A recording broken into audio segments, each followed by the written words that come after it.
ọ̀kan lọ́mọ ti fi ohun ìkìlọ̀ tó lágbára ránṣẹ́ sí Tàfàṣégò àti gbogbo àwọn ọmọ ẹgbẹ́ onímọ́tò ní ìpínlẹ̀ Èkó pàápàá àwọn ọmọ ẹgbẹ́ wọn tí ó wà ní agbègbè Láwánsìn lórí ọ̀rọ̀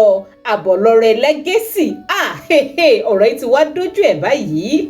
ẹ̀yin èèyàn tẹ́ ẹ bá gbàgbé pé rògbòdìyàn yìí ti ń wáyé láàrin àwọn ọmọ ẹgbẹ́ onímọ́tò NURTW ní ìpínlẹ̀ Èkó nípa ẹni tí yóò di ipò state chairman mú ní ìpínlẹ̀ ọ̀hún eléyìí gan ló sì ti fa ọ̀pọ̀ wàhálà láàrin MC Olúọmọ àti Tàfàṣégò pẹ̀lú bó ṣe wípé àwọn ọmọ ẹgbẹ́ wọn ti pín sọ́nà ọ̀tọ̀ọ̀tọ̀ báwọn kan ṣe ń support MC Olúọmọ pé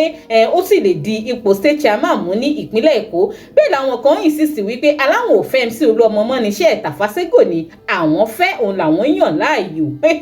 eléyìí tó ti wá dá oríṣiríṣi awuyewuye lẹ̀ láàrin àwọn ọmọ ẹgbẹ́ ọ̀hún ní ìpínlẹ̀ Èkó ṣáájú náà sì ni a rí gbọ́ wípé MC Olúọmọ gan fúnra rẹ̀ ti fa Tàfàṣégò lọ́wọ́ sókè gẹ́gẹ́ bí incoming state chairman ní ìpínlẹ̀ Èkó tó sì ti declare wípé òun máa lọ fún ipò national president ní Àbújá àmọ́ suddenly náà la tún rí awuyewuye kan gbọ́ tí wọ́n sọ wípé ó dàbí ìgbà wípé present national president wọn l'Àbújá ìyẹn Bàrúwá wípé kò ṣetán láti fi ipò ọ̀hún sílẹ̀ eléyìí tó wá ń túmọ̀ sí wípé ó dàbí ìgbà wípé àti dé ipò national president fún MC Olúọmọ ó fẹ́ máa ṣèkì bákan eléyìí gan lọ̀pọ̀ gan sì sọ wípé ó ṣeé ṣe kó jẹ́ reason tí ó fi ṣe wípé MC Olúọmọ ò fi gbé mandate lẹ̀ fún Tàfàṣégò láti yẹ ẹjọ́ yìí tó ti declare as incoming state chairman. ṣùgbọ́n báyìí ọ̀pọ̀lọpọ̀ tí ó jẹ́ loyalist sí MC Olúọmọ wọ́n confam wípé MC Olúọmọ sì ní present state chairman NURTW ní ìpínlẹ̀ Èkó. ọ̀rọ̀ ilẹ̀ ti kẹ́ ó gbẹnu tán ẹ̀yìn èèyàn nǹkan kì í sínú fọ́nrán ilé yìí o.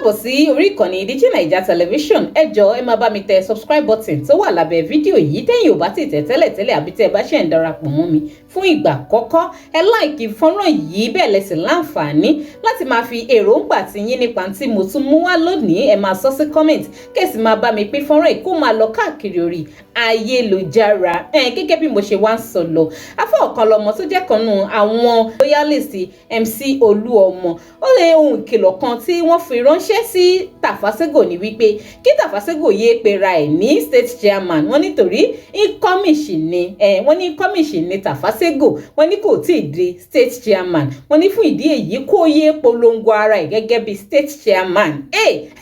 rí i pé nǹkan kì í ṣẹ̀ṣẹ̀ ràgó fọ́nrán rèé ẹ̀jẹ̀ àgbò. ìgbà tí mi máa bẹ̀rẹ̀ iṣẹ́ ọmọ onílẹ̀ so that tí n bá wá ń dá sọ̀rọ̀ ọmọ onímọ́tò family sì ni wá so that alápatà onílẹ̀ onímọ́tò family ni gbogbo wa lọ́wọ́lọ́wọ́ tí mo dẹ̀ wà l'Amẹ́ríkà yìí iṣẹ́ tí mo ń ṣe l'Amẹ́ríkà transportation náà ni mo ń ṣe so that tí bá ń dá sọ̀rọ̀ àwọn onímọ́tò mo lè dá sí lẹ́ ájílì wípé iṣẹ́ mi náà ni ẹlẹ́ẹ̀kejì ń bẹ MC Olúọmọ ọ̀rọ̀ MC Olúọmọ kàn mí ní gbogbo ọ̀nà àkọ́kọ́ ń bẹ mo ti sọ time without number ọmọ Òṣòdì MC Olúọmọ ọmọ Òṣòdì ni mí Òṣòdì náà bí mi sí Òṣòdì náà bí MC Olúọmọ sí ilé àwọn bàbá wa fẹ̀yìn kanra wọn ni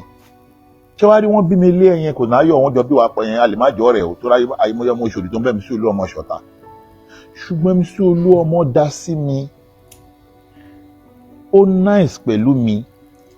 èmi náà wà lóyà pẹ̀lú MC Olúọmọ kíyàn tó lè fi iṣẹ́ ẹlẹ́la Amẹ́ríkà for the past 2 weeks tó máa tẹ̀lé èèyàn kan kiri ó jẹ́ kí n mọ̀ pé ẹni yẹn mo lóyà fine 100% loyalty ni wọ́n ń pè bẹ́ẹ̀ because I know how much I'm making every week in America àdèmúdẹ fi gbogbo ẹlẹ́mú tẹ̀lé MC Olúọmọ kiri ó pè mí because there's no any 99% loyalty is 100% loyalty ló láti ní sẹ́ni tó bá ń tẹ̀lé so that kí n kàn sáré pass message lórí ọ̀rọ̀ MC Olúọmọ but mo ń rí àwọn kankan tó ń ṣẹlẹ̀ nípa ọ̀rọ̀ national lẹ́kọ̀ọ́ torí pé MC Olúọmọ ò sí nílé báyìí mo wá rí àwọn kan tó ń ṣẹlẹ̀ through page ọ̀rẹ́ mi Àbọ̀lọ́rẹ́ Legacy ẹ mọ̀ kí màá ti Legacy 13-14 ni wá wípé Legacy bá lọ lèmi náà ń lọ ohun tí Legacy bá ṣe èmi mo ṣe ohun tí mi bá ṣe Legacy ló ṣe sọ́dà mo ní pé àwọn fídíò kan lọ lórí ọ̀rọ̀ Legacy nípa Ìjẹ̀ṣà nípa Láwáǹsì nípa Mushin tí wọ́n ń sọ àwọn ọ̀rọ̀ kan nípa ọ̀rọ̀ àwọn àdúgbò àwọn ọmọ àdúgbò ṣé tí kọ́tẹ́mi kọ́ bẹ̀ sọ fún gbogbo èèyàn ọmọ Láwáǹsì èèyàn ọmọ Mushin lèmi náà because Èkó Boys High School ni mo lọ ọmọ Ẹ̀gbọ́n Primary School ni mo lọ ẹ̀yìn Sondi ni mo gbé lọ́mọ́wùnmí phase 1 ibẹ̀ mo dàgbà sí gbàdàn wọ́n bí mi ṣojú òde ọmọ́wùnmí mo dàgbà sí mo ṣe lẹ́yìn Sondi lẹ́yìn Sọlọ road wọ́n tó bá fẹ́ mọ̀ ẹ̀yìn Sọlọ road béèrè lọ́wọ́ Kapo àwọn tó train àwa nìyẹn èmi àtọmọ Ẹkùn Wàsíù ọmọ Ẹkùn gbogbo wa jọ wà lẹ́yìn Kapo ẹ̀gbọ́n wa ní Kapo bọ̀tánú Ọlọ́run làá kàn fi gbọ́ láyìn lẹ́kẹ́ o so that gbogbo tó ń ṣẹlẹ̀ ní Mushin mọ́ Láwáǹsì mọ́ Ìtìrẹ mo kàn fẹ́ gbà wá nímọ̀ràn ni pé ẹ ṣera yín lọ́kàn àfáàgìdí wà nù láàyò you are welcome ẹ ṣera yín lọ́kàn ṣé ti rí gbogbo yín sàárà mọ́ni lẹ́ ná eléyìí máa wà lágbára báyìí ẹ má jẹ́ kí ara àtàwà gba ẹ̀tọ́ yín lọ́wọ́ yín ìjọba aṣíwájú tó wà níta yìí gbogbo alájọ ṣe wàhálà fún ìjọba aṣíwájú gbogbo adájọ́ máa jèrè ìjọba aṣíwájú ni tó yẹ yín àwa kan ṣe wàhálà underground àwọn kan ṣe wàhálà lórí social media àwa kan tó wà lórí social media èmi àtàbọ́lọ́rẹ́ àsìkò election àtúfò wá sí Nàìjíríà wá dìbò mo dẹ̀ mọ akitiyan tábọ̀lọ́rẹ́ ṣe lórí ọ̀rọ̀ unity ẹ̀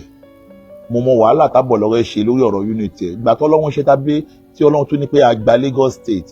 Àbọ̀lọ́rẹ́ tún celebrate ó dáná ó pa màálù fún gbogbo àwọn ará àdúgbò so that tí ó bá wá di lénìí tí àsìkò oúnjẹ bá wá dé kí nǹkan náà fẹ́ yọ ọwọ́ Àbọ̀lọ́rẹ́ kò ní Láwáǹsì àbọ̀ fẹ́ yọ ọwọ́ Àbọ̀lọ́rẹ́ kò ní Ìtìrẹ ẹ̀ ń tanra yín ni ẹ̀ lè yọwọ́ Legacy kò bẹ́ẹ̀ kó sì dànù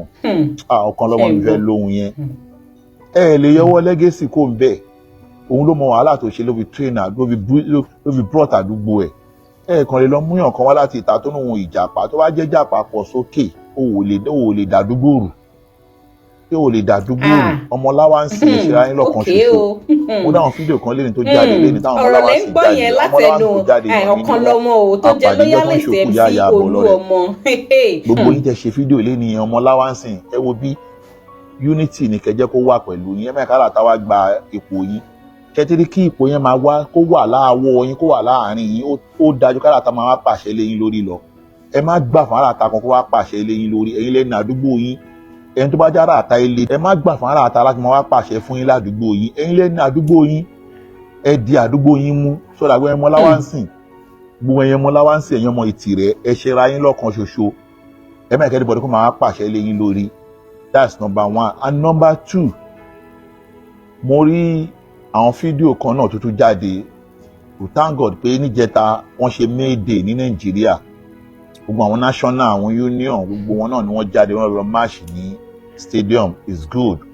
ọ̀gá yín ò sí ilé ni kò sí nǹkan tó burúkú ẹ̀yin ọmọọṣẹ́ náà lọ ṣe ọ̀gá yín but ẹ dákun kẹ́rù mọ́ rẹ̀ lẹ́rú kí wọ̀fà mọ́ rẹ̀ ní wọ̀fà kí jòyè má ṣe bí ọba kò sí ẹni tó jẹ́ chairman Lagos State lẹ́ni tílẹ̀ mọ́ MC Olúọmọ sì ní òun sì ní chairman gbogbo national ní Lagos State lẹ́ni today is on the 3rd of May MC Olúọmọ sì ní chairman don't call yourself chairman gbàgbé fi incoming sí inú chairman ẹ má pèrè ní chairman mọ́ ọ̀gbẹ́ni má pèrè ní chairman mọ́ incoming ní ẹ má pèrè ní chairman mọ́ kí ni gbogbo wèrè gbogbo tó lọ kọ sórí péjì ẹ pé ìwọ ni chairman wèrè ó náà pé má pèrè ní chairman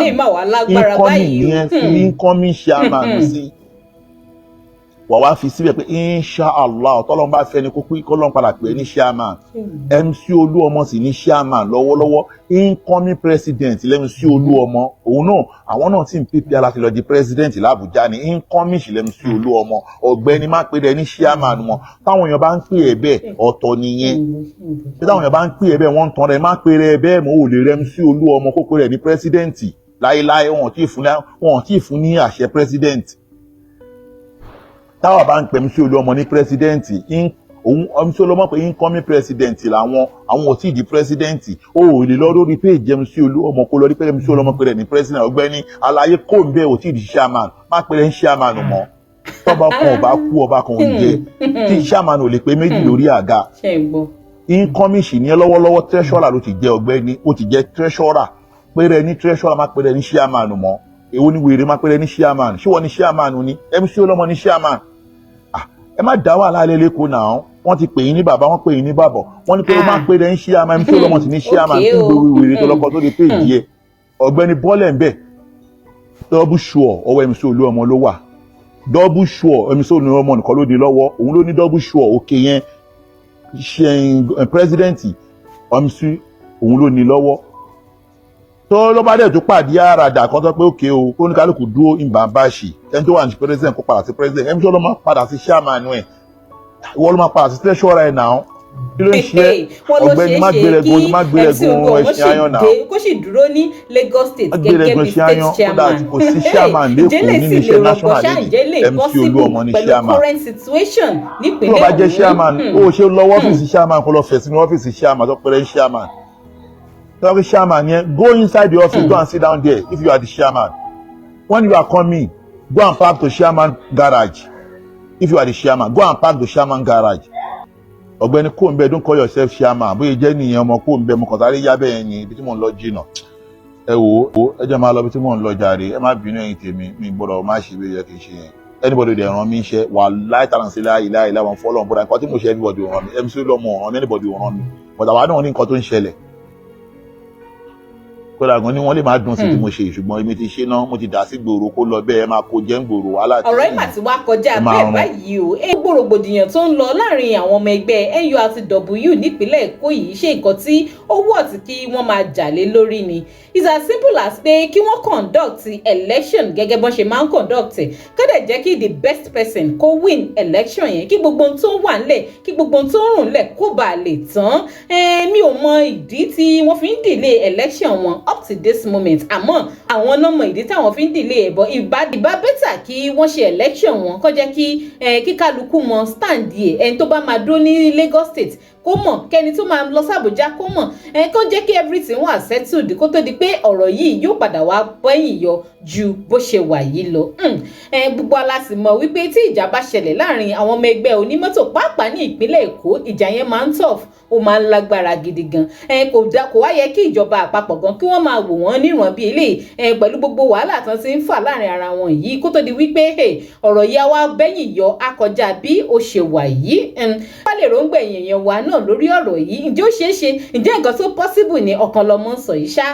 pẹ̀lú current situation ní inú ẹgbẹ́ àwọn ọmọ onímọ́tò nípínlẹ̀ Èkó presently yìí pẹ̀lú gbogbo tó ti jọ ń fà lábẹ́nú yìí ǹjẹ́ ó possible kí àwọn ọmọ ẹgbẹ́ ọ̀hún ṣì allow pé kí MC Olúọmọ kó tún dúró gẹ́gẹ́ bí state chairman fún another tenure